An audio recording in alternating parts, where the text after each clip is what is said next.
Good morning, welcome to Build Life Overland. Today, I've got a project for my Chevy Colorado. Not sure how overlandy it is, but we're gonna do it all the same. I purchased this Fisher HS snowplow for the Colorado. I need to have something on it for my property here and some rentals that I have, and I was struggling to find any videos with guys installing them. Lots of how to, put it on and off the truck when you need to go out and plow. Literally zero installation, and this plow is the same as, and I don't know the models, but a Western model that I started looking at, as well as a Snowway. The dealer I was talking to didn't sell Western anymore, they sell Snowway. I got a price from them, and then one of my buddies said, hey, my cousin is a Fisher dealer, it's the same plow, and he's actually got a used one. Maybe you could put that on your truck. It saved me about, I don't know, $3,500 this way. What I've decided is most of the guys buy them from a dealer and have them install them, so they don't have any installation videos, because unless you're a plow dealer, probably not installing it yourself, but we're gonna do that today. Really doesn't look too difficult. I got this pile of parts here. This is the Colorado to Fisher frame mount, and I've got some quick disconnects over there on the cart. Goes underneath the truck on this part, and then I think that's a bracket for the lights. But other than that, we've got our lights here. They did give me a new light kit, and then also on the cart over here, we got some wiring harnesses and different this and that. I'm gonna start putting stuff on the plow in order of what gets rid of the most parts the fastest, so we can kind of consolidate this mess before I bring the truck in.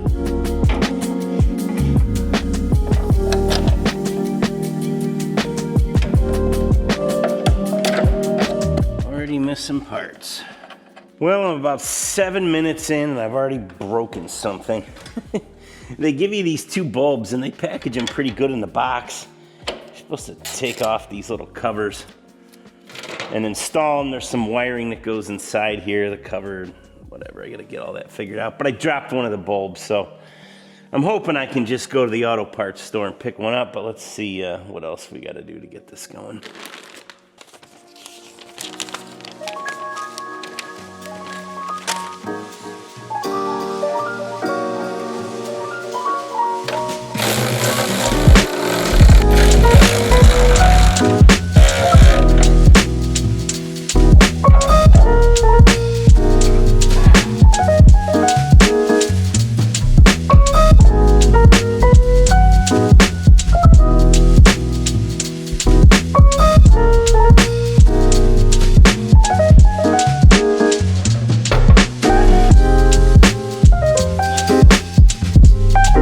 Man, if you do any amount of zip tying and you don't have one of these cutters, you are missing out. I'll put a link on Amazon. I got someone else's video. But it like pulls it tight and cuts it off flush at the same time. And that is pretty awesome. Like compared to cutting them off with side cutters or something, then you're leaning in here to hook your plow up and running them down your arm. We've all done it. Worthwhile investment. All right, let's see. I think that's it for the plow here. I'm gonna get the undermount on underneath the truck. And I think all that will leave is the main wiring harness, which is probably the worst job. Let's get the truck pulled in.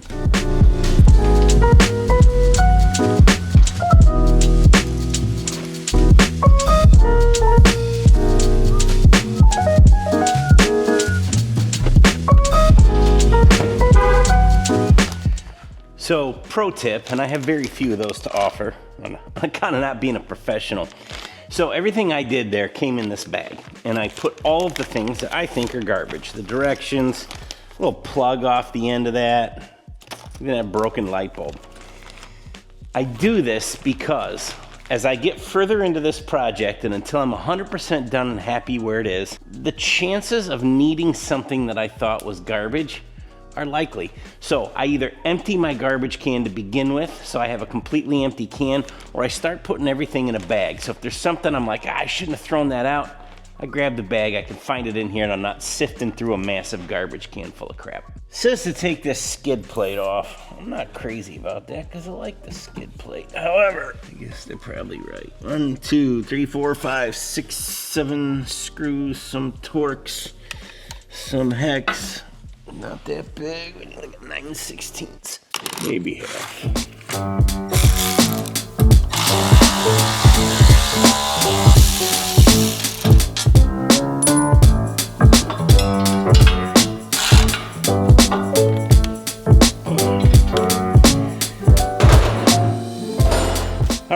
got these sides bolted onto the cross member. That was easy. It's just these 8 bolts, tighten them down.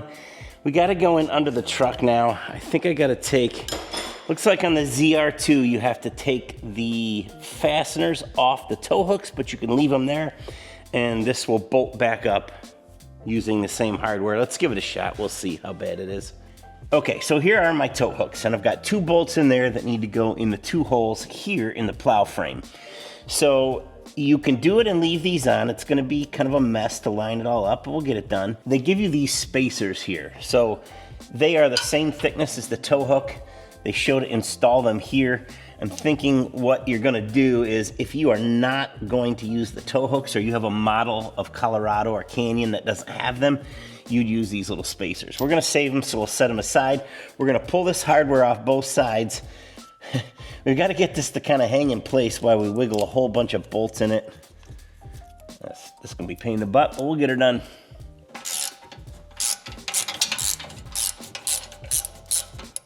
It does say to save this hardware for reinstallation, and I bet it has something to do with what grade this hardware is. Like if this is grade 8, the stuff they give you with the plow is not. I don't know why I wouldn't be smashing into snow drifts and stuff, but it does say to reinstall this. And with these little, you know, tapered ends on here and these little nuts, they'll probably line up a lot better than using the stuff that came with the plow. All right, I gotta do the other side and then we'll try and get this up there.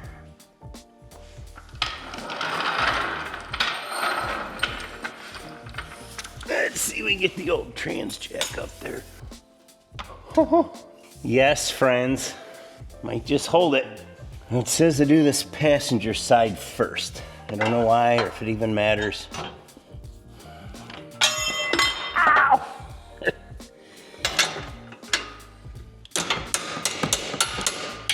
Everything's a hammer. Oh, got it. Well, that's about as bad as I thought it would be. All right, I'm gonna do the other side here. I've got it held in place just with one of the stock bolts slid through there. And then we gotta do some weird hokey pokey bending that's in the directions. So the picture they shows from here to the bend being 7 inches and the center of the bolt to here being 6. That leaves that much in the middle. I guess this is not that crucial a deal. Let's bend one and give it a shot. That seems to be more important. It also says once you get this in here that you might need to cut this off or rebend it so it's not hitting the shock. Let's see if we can get this one in. I don't know if you guys will even be able to see in here. So you can see a little better on this side. Right there, there's a hole in the frame. And then over here is the hole in the plow mount. So you've got to go in the frame and out the plow mount. I think the other side looked different. I don't think there's a great way to do this. I think it takes a little luck and a lot of cussing. So I'm gonna do that. I'll come get you when I'm done. Okay, 2 hours later, I got it done. And I'm telling you that that was brutal enough that it made me consider stopping and having someone else do it. So it took me undoing all 12 bolts that hold that frame together. I took about 6 of them out and 6 of them loose. And the reason is that cross members hitting on the other skid plate, just kind of a comedy of errors. I had to turn the wheel here. I'm telling you, once I decided to try that, it took me 5 minutes to get it together. I still have to do the other side, but turning the wheel, loosening everything, loosen it, loosen it, loosen it, maybe you'll get it together.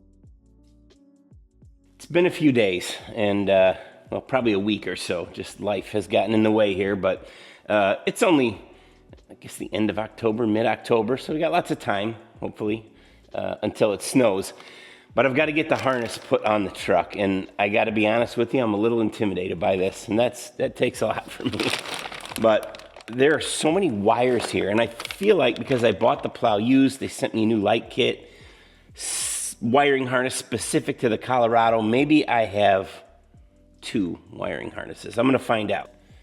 Probably shouldn't be that bad. Everything's pretty much plug and play, except like the battery connection. You got to undo a bolt. So I think it'll be pretty easy.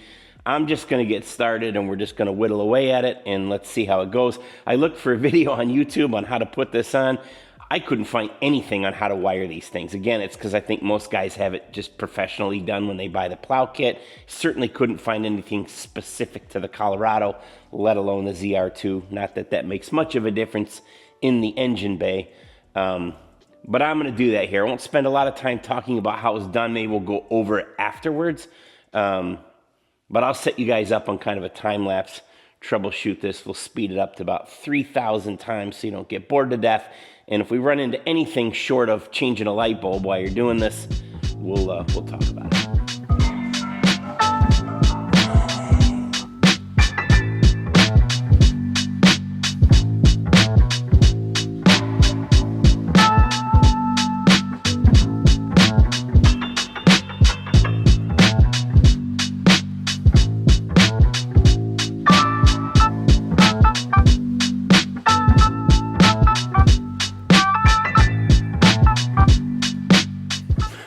Okay, the headlights are definitely the of this. This entire thing, if you follow the directions, there's very few ways to plug the wrong thing into the wrong thing, or the right thing into the wrong thing. Anyways, for the most part, it only fits one way. There's a couple little harness things, but the diagram's pretty good. What they don't show you is anything to do with this truck. And I'm sure because this harness, some of it fits the plow, some fits the truck, some fits, you know, multiple trucks, and then they have some Colorado specific stuff. Anyways, do yourself a favor, this bracket right here, take it off. That'll give you at least a little bit of room to get your hand in. And for some reason, this side is harder to get your hand into, but had way more slack in the factory harness, so I can plug it in. But you just literally have to close your eyes and squint and feel around until you can get this plugged in. There is another wire here. I'm gonna do a little research. This is your, I believe, turn signal wire or parking light maybe, to splice it in. I don't really care if that's on my plow or not. So I may not wind up tapping into there, but for the most part, everything's plug and play. This is for the controller. You gotta find an accessory wire, and there's one parking light splice for each one. It's all pretty easy, mostly cable management, but man, getting these headlights in, I have been working for over an hour just trying to get 2 plugs in. This harness has a little twist tie, kind of hold it together. It's black to black on the new plow harness.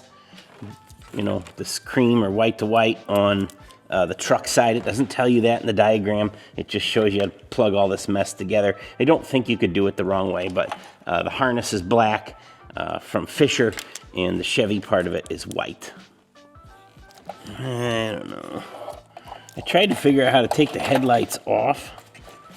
That didn't work out. Oh man. Oh.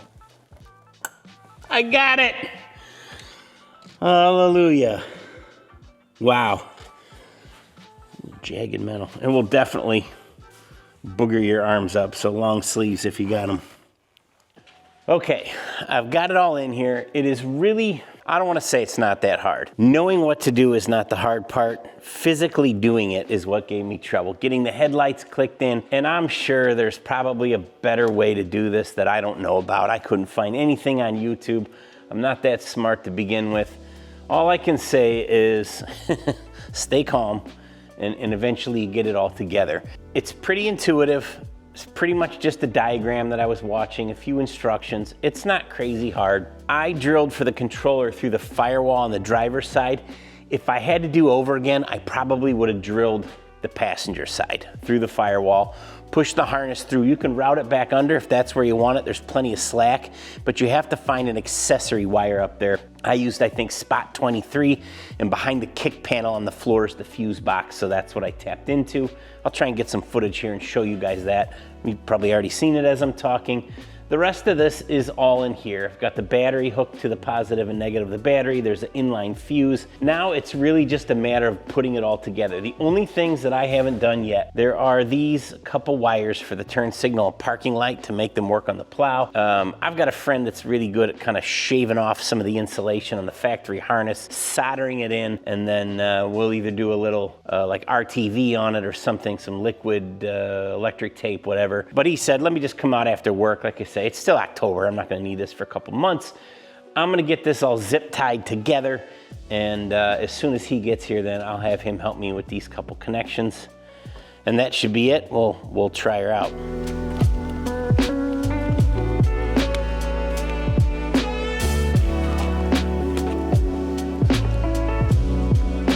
Well, that's the best I could do for now. We'll see if Brad has something to offer. That rat's nest in the corner, I suppose, I don't know. They give you way too much wire. You'd think even with a full-size truck, you only need about a foot more, but some of those runs got about 8 foot extra. We'll see. All right, moment of truth. I wrestled this thing on. Spared you guys from seeing that. The first time's always a little rough because it's not set up for this truck. But let's see. Starter up. We have power to the controller. Controller goes on.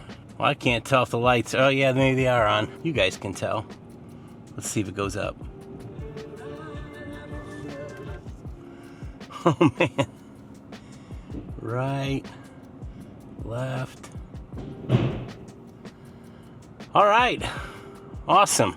I don't know what I was gonna do if it didn't work. All right, let's take it for a drive.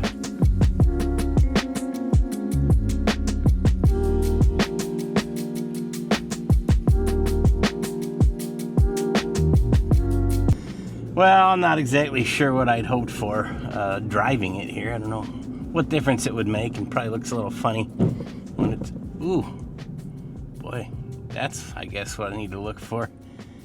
That thing is hitting on the pavement. All right, we gotta whip her around and take a look. Needs a little adjustment. Well, I figured out what was hitting the ground.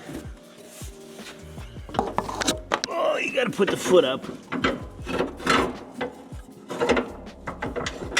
Easy fix. Well, off camera, I put this rubber deflector on here. Those are pretty nice, keep that snow from coming up onto your windshield when you're doing long stretches. Little driveways, small little parking lots and stuff, which is most of what I got. I wouldn't worry about it too much, but I have to do the road out in front. It's a private lane where we live. So, anyways, it's cheap. I put it on. I do have a set of wings for the outside. I gotta aim these. I'm gonna figure out how to get the, I think, plow to come higher up off the ground. I don't know. Little adjustment, but I'll spare you guys from that. So maybe I'll make another video about it. I don't know. It's not really overlanding stuff, but I couldn't find much information when I was searching on how to put a plow on a 24 Colorado, so I thought I'd make one. Anyways, I hope it was helpful, guys, and I hope to see you back on the next one. Thanks for watching.